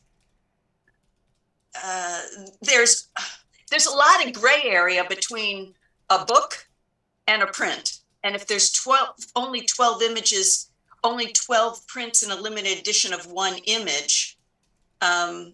I know in the old days, a limited edition for photographers was, it was photographic, but now there's so many other mediums. So you're not offering it. What kind of mediums are you offering it? Or are you only, that's a great question. Before we get started, I just want to say, Yeah. acknowledge Steve in the prior thing. I just want to say, hey, thank you so much for the kind words. But in regards to this, great question. So for the limited edition, I'll print an image in a book. It's available in a book, but I'm talking about it's only going to be in print as a piece of art 12 times plus an arbitrage. Out of those 12, they can be any size, but usually once an edition gets past number 6, for me, this is what I've been doing. Once it gets past edition number 6, I price it at I won't price it. Someone get in a smaller size, but still going to be the same price as a larger edition, because it's been proven that, hey, people are collecting this. There's value in this. I don't want to lose. It's like for me, like, okay. So, and also, by the way, everybody, the limited edition thing, you can pick any number you want. It's totally arbitrary. I just like the number 12. I literally just said, hey, I'm gonna pick number 12. Actually, you know what? I started out with 36, and then I was like, it felt like too much, so I cut it in 3. I was like, all right, 12 it is, and that's what I've stuck to. And so, for me, I stick to 12, and then after I have sold 6, I will not sell it for any less than the larger sizes. Oh, that's a great hack too. And so, the interesting thing is, of course, the number doesn't matter. It's just scarcity. But to your point, you experimented and hit the sweet spot that worked for you, right? Like when people do limited editions of like 250, it's like 250. Like, it could still work, but it doesn't feel the same, right? So I love that comment. I also think it depends on how much traffic you have, right, and how much you're pricing your work. If I had a 1 million followers on Instagram, or an email list of 1 million, right, and my price points were lower, then it would make sense. But I'm pricing the work higher, and I don't have as many sales conversations, so it makes sense for me to do a lower number. Yeah. And if there's any takeaway, like, one of the things that I realize is like when they see your success, like Jonah is a complete unicorn, right?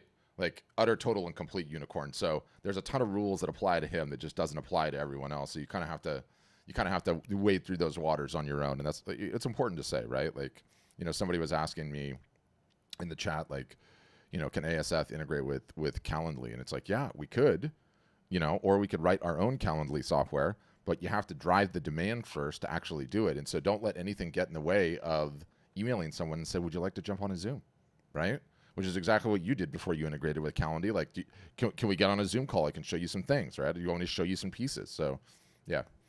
That's such a great point. The software, it doesn't matter. What really matters, software are just tools, right? So you just try to use the best tools that you have available if you can afford them. So it's really not about the tools. It's just about the person using the tools. You want to use the tools in the best way you can. Yeah. Michael, you're up next. Good evening. Jonah, thanks a lot for your time. I know it's run quite a bit over what you had probably planned on, but a lot of good information. Thanks for sharing. A couple of quick questions about your printing. It seems like you're printing everything on acrylic. Is that true? Yeah, I do a lot of acrylic, but I also do a lot of metal too. Okay, that was my next question, so you answered that. And on the limited editions, are you, since you're not always self-fulfilling, are you signing these, dating these? How does that work? That's a great question. What I've been doing is I don't sign, I've never signed the front of my work. That was just something I started, like, I don't know why. I just never wanted to sign the front of my work. I always wanted to sign the back. And so I was signing the back of the works. And then what I started doing was creating like a label system. So I have labels that I will sign in addition and, go with the certificate of authenticity, and I'll ship those to my clients, separately. So that way they're still getting a signature, that goes in the back of the artwork with the certificate of authenticity.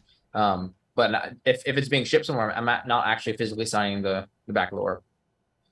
Thank you, Michael. All right, Leslie, you're up next. Go ahead, Leslie. Hey, Jonah, I mostly want to thank you. I grew up on the Gulf and lived in Atlanta for 35 years, so I'm totally getting the vibe. And I just want to share that the impression I got when we were watching the intro video is this profound sense that you're a preservationist as well as an artist. And do you ever get that sense when you're talking with your customers? Do you think your clients have that awareness also? Yeah, that's a great question. I mean, yeah, for me, the ocean, the environment, super important to me.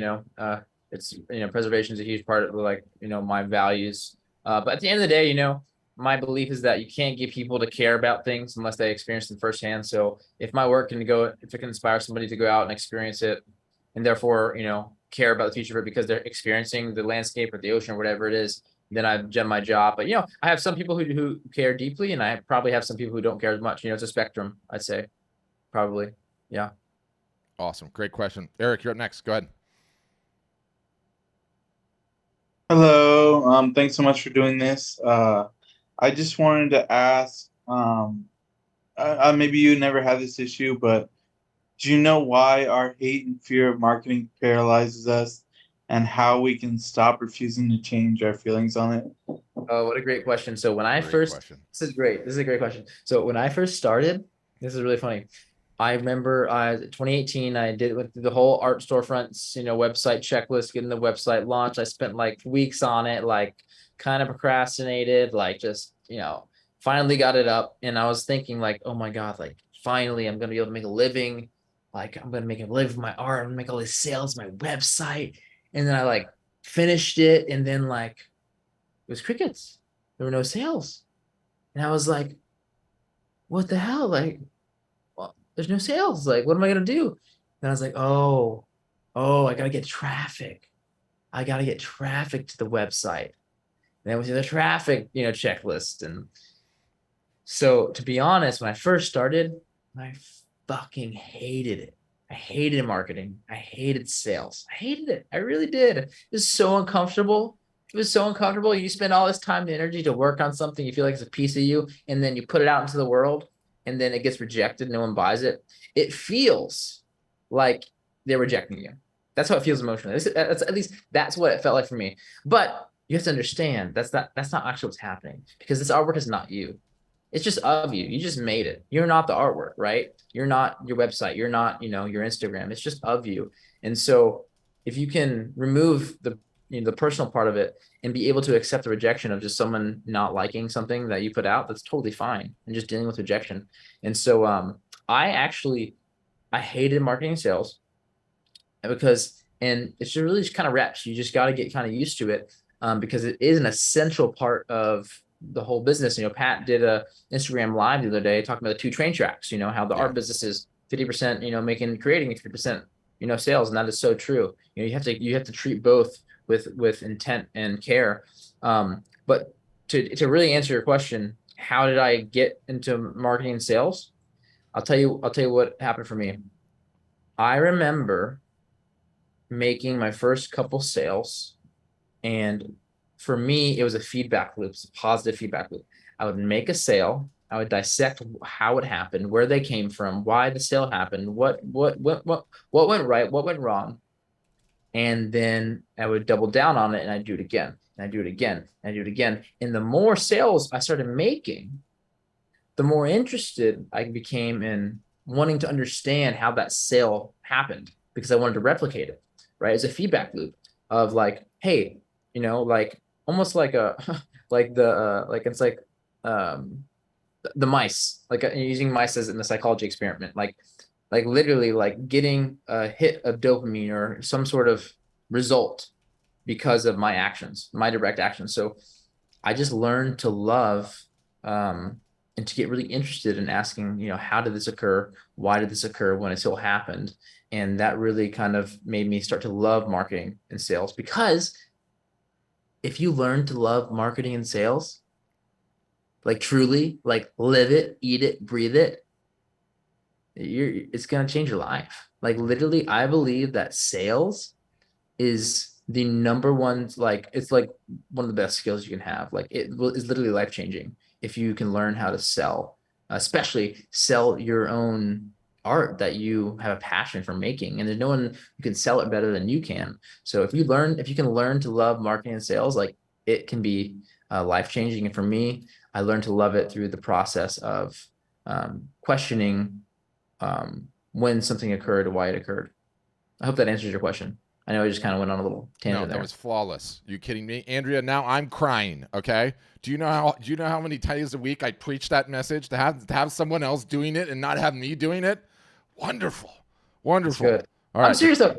I'm serious, like you got to learn marketing, you got to learn to sell, and you got to learn marketing. You got to learn to just like fucking love it and eat it and breathe it, because the better you get at it, you're gonna it's like exponential. It's a slide edge. Like you're gonna see exponential results, and it's gonna fire you up even more. Love it. Love it. Nathaniel, you're up next. Well, so many great tips. I appreciate you doing it. My question is, I've been doing some shows right now. I'm getting to galleries. I've just went back, just got back home from a gallery. In 4 hours, there was literally not even one single person walking in. I don't know if you had any experience with getting to galleries before you opened yours, and if not, then my question would be, how do you think your gallery would do if you had someone else working over there instead of you? Or how much is it that personal contact that people build in you? I hear two questions. I'll answer the second one. So the second question was, I'm here all the time. If I had somebody else here, would they sell as good as me? I have the belief that I can have someone sell the work better than I can.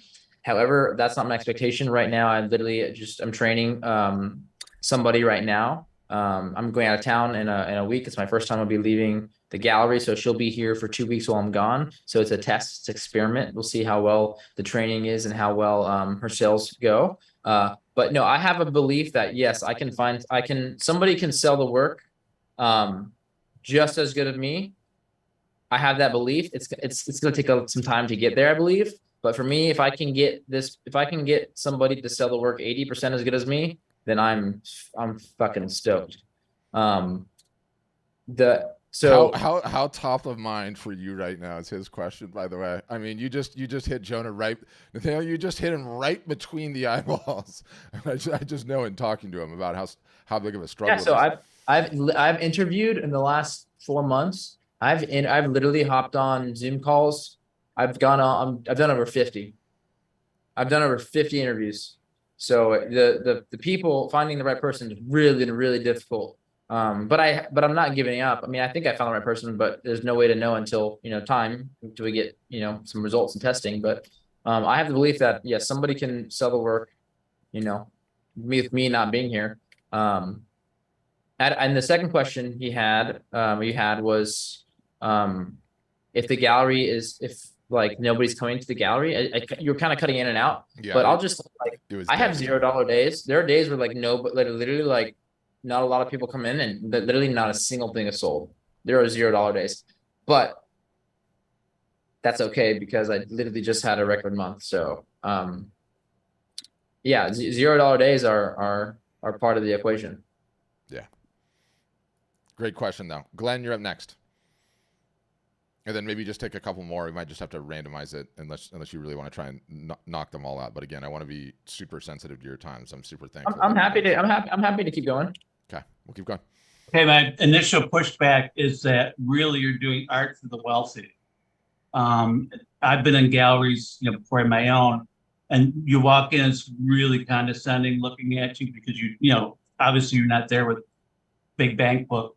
So what do you think about, you talk about you believe, but your work, do you gear your work just to the wealthy, or do you know what, well, this is what they'll buy?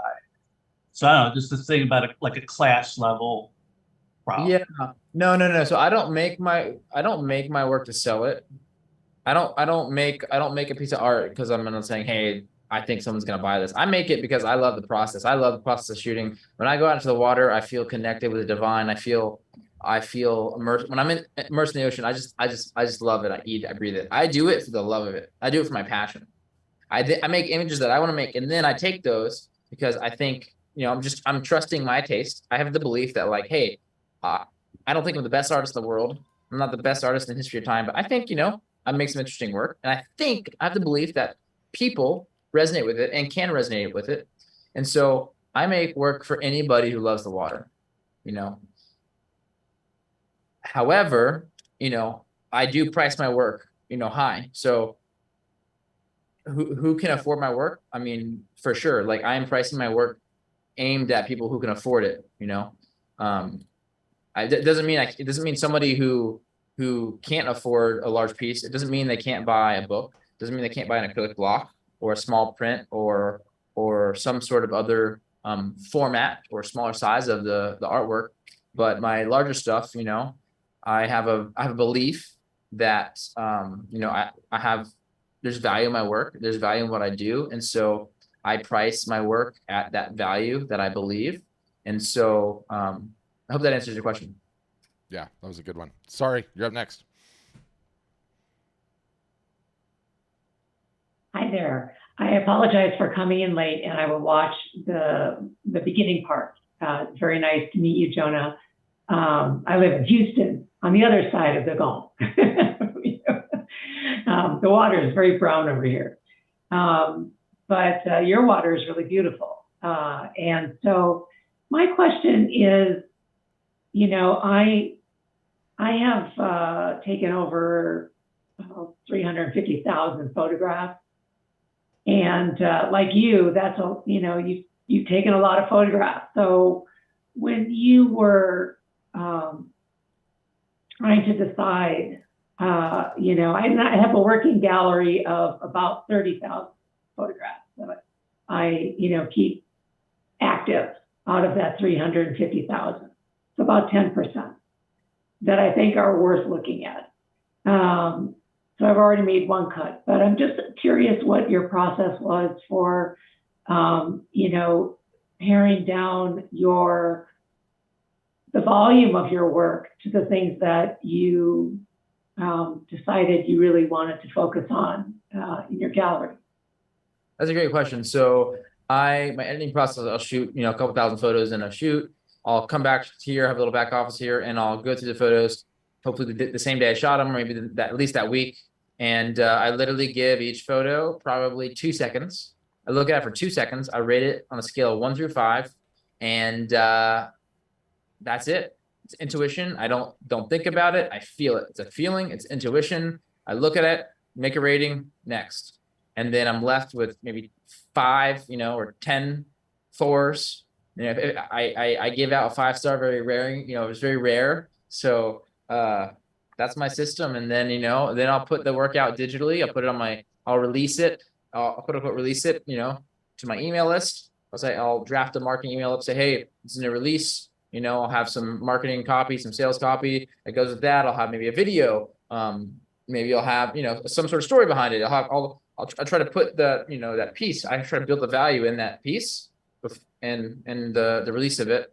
And then it's a test, really, seeing that does it do well. On Instagram, do I like it? Do people like it? Yeah, so that's kind of my process. And then, I print pieces in the gallery a lot right now. It's kind of like my favorite works over the last 5 years that people like, and then also new works too. Like this jellyfish one, it's pretty cool actually. I just released it like a month ago, and I've already sold 8 of them. So there's only 4 left. So I'm super stoked about that. But I would just say, it's intuition, feeling, do it fast. Love to do it fast. Anil, you're up next. Hi. Wonderful presentation and session, Jonah. Thank you very much. I think you're a born communicator and therefore a great marketing and sales guy. Question for you. I really like your downselling strategy. But I sell some work in art shows, and there is always competition. People can go to other booths. They have seen something else that may be stuck in their heads, and don't know if you have many galleries where you live, but what are your thoughts about when people want to bargain and art fair, art show kind of a situation? Yeah, that's a great question. The way I've dealt with that, there's competition everywhere, right? There's art galleries around here, but there's no art galleries that look like this, that have large scale photographs that are of the water, right? Like I have a niche here, and I've kind of occupied that niche. I've kind of taken it, and if you come to this area, or you ask someone who lives in the area, when they think of photo art, they're going to think of my name. So I've become try to come like a category king, or this is the niche that I occupy, that there's no one else like this. So when in terms of an art show, there's a lot of competition around, right? It's a different environment, right? It's a completely different environment. It's a totally different type of presentation than walking into an art gallery. So when it comes to negotiating on an art fair, I think that, yeah, there definitely be times that you have to negotiate to make the sale, because, you have an art fair. I don't know how many you do, but, they're not in your control. And so you have them, periodically. They're only a couple times a year. So you want to make the most of that event.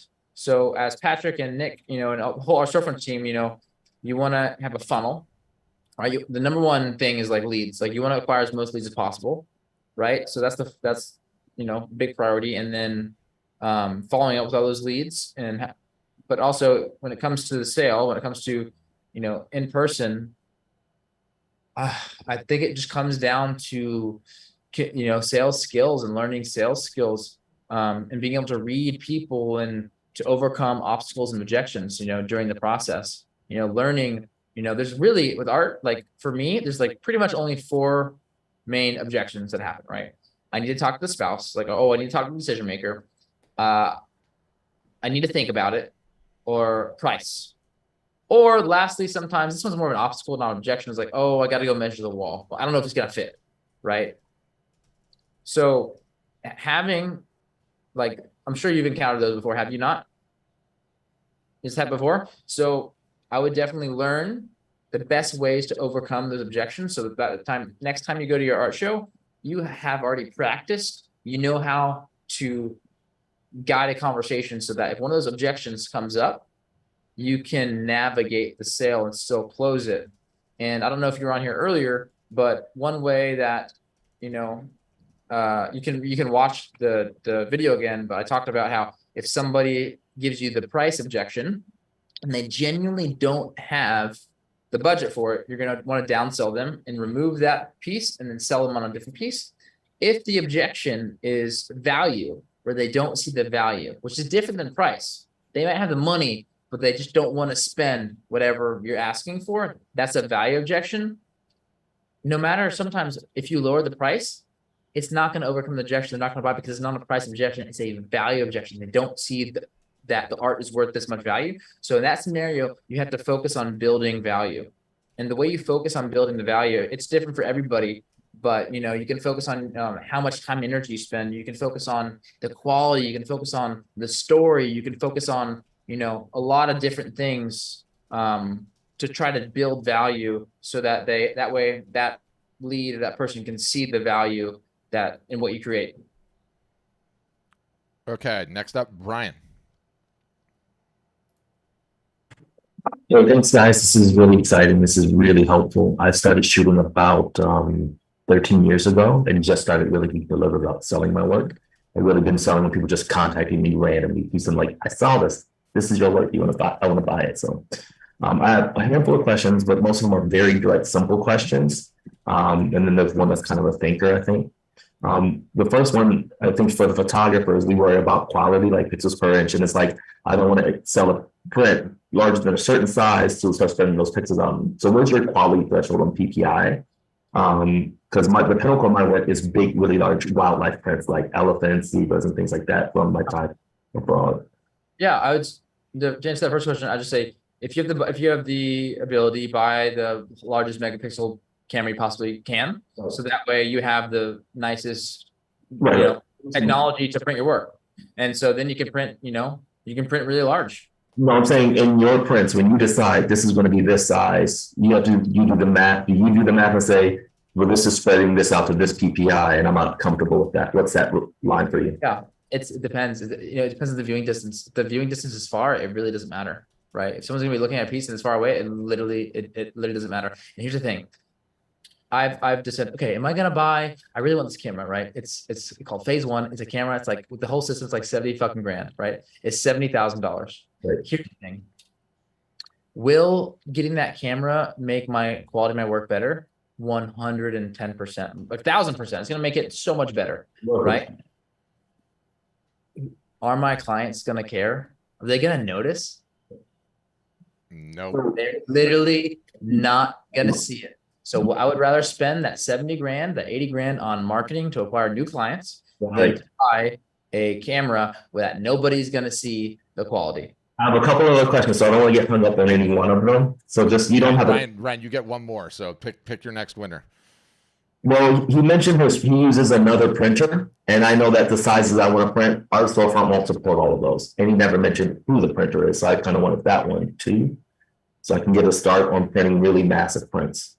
That's a great question. There's a lot of different printers that I've used over the years, and I don't feel comfortable sharing the one I use now just because I love working with them. So I would just encourage you to research and find the ones and test them and see which ones you like. And in that equation, when you're going that big, how important is it to have a local that you can go to, right? And see the quality and everything else and understand it. Okay. Sorry, Brian, but I got to keep this moving. We're totally up on the deadline and there's 3 questions left. We'll get through all of those and then we'll call it a day. Barbara, you're up next. Go ahead. And then it's going to go Ben, then it's going to go Norleen. All right. Thank you so much, Patrick. Well, I just recently started my webpage. So actually today was the day that I finished setting up the entire web. And I've only been to a couple calls of Copilot and office hours, and listening to Patrick. In those 2 calls, I've learned so much, you have no idea, the amount of information and how it actually functions. It's great. So I have just a couple questions for you, Jonah. I'm sorry, I wasn't here earlier, so I had another call, so I'm not sure if these questions were answered. Are you based in Florida? Yes. Yeah, cool. Me too. I love Florida. So you mentioned about the interviews that you've done, that's more related of PR, on the PR end of this entire business. Do you work with a specific PR, or do you do your own work for those interviews, how to approach to make the interviews? Do you do it only online? Do you do it, I don't know, what kind of medias, if that has helped to create more flow into and traffic to your webpage? That's a great question. Yes, I do all my own marketing, all my own advertising. However, I have worked with a local person for events to help me put events together.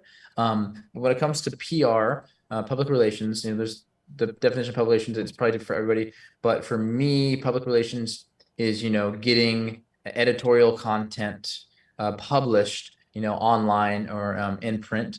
And I will say that I have gotten a lot of local PR in the Southeast from a lot of magazines. and those have been large brand builders, and I've gotten sales from them. I don't think if you're starting out, I definitely don't think it's something you should focus on. You should definitely focus on just the marketing activities that our Storefronts recommends. But, maybe later on, maybe a couple years down the road, PR is something that you can put time and attention into. PR being the definition of editorial content, being interviewed by, magazines, podcasts, whatever. But right now, just focus on trying to build your email list and have the direct following. And obviously, you can build an email list, you can build a following from getting those eyeballs from the PR, but it's not something that you have to do starting out. Awesome. Okay, Ben, you're up next, and then we'll finish with Norleen. Hey, so very similar to you, Jonah. When I was 12, I stood up on a surfboard. It changed the trajectory of my whole life. I've been on the West Coast since I was 18, pretty much. And I'm focused solely on ocean and in the water photography, as well as I live a little bit inland now and underwater river photography. Is there anything specific to that niche that you did differently to speak to the water people? No, I have a lot of, local clients. I think that you can carve out a local niche for yourself. If there's nobody or in that area, or even if there is anybody in the area, you can become the dominant, water artist in the area. And if that's that's your subject matter, that's what I think your focus should be. And the way I did it was just really through, like I said earlier, through content, through digital marketing of, Instagram, Facebook, email lists, and then putting on some really stellar events that kind of were the talk of the town.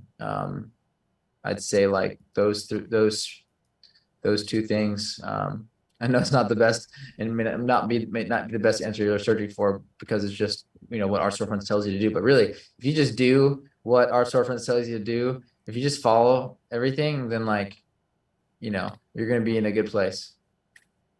How about surf shops or anything? Was that anything you ever focused on or had?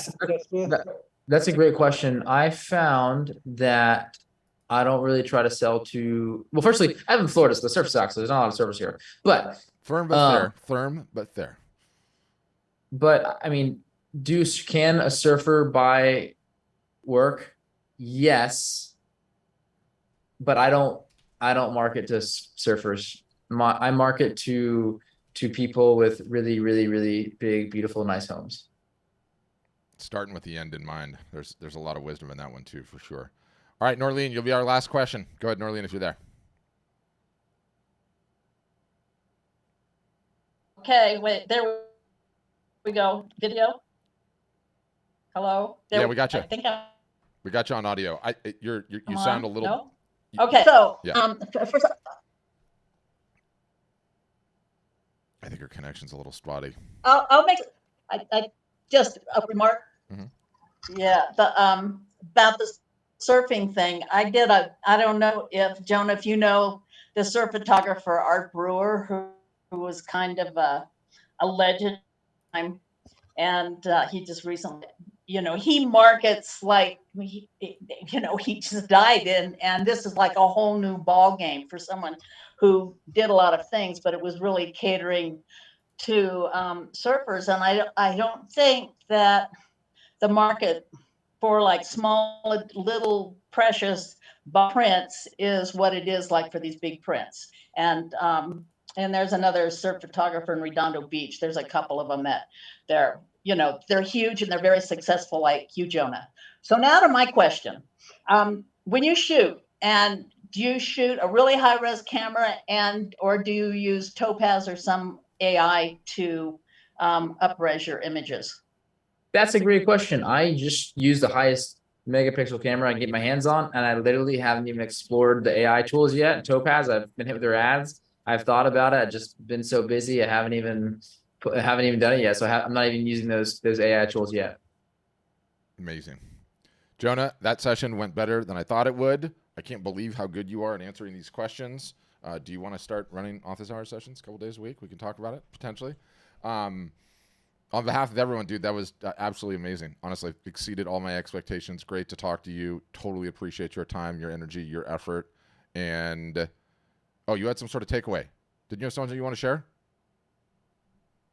I mean, honestly, takeaway for anybody who's here is just, if you just really commit to following, if you just commit to doing whatever Art Storefronts tells you to do, the marketing calendar for 5 years, you like literally just commit to it. Like in 5 years, your life's going to look completely different. Just commit to it, you know?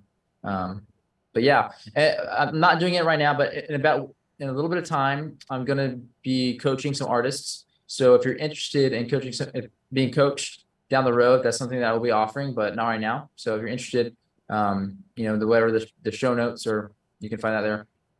Awesome. Jonah, amazing. Thanks everybody for sticking out 2 hours in length, and have a great day. See you guys later. Thanks, Jonah.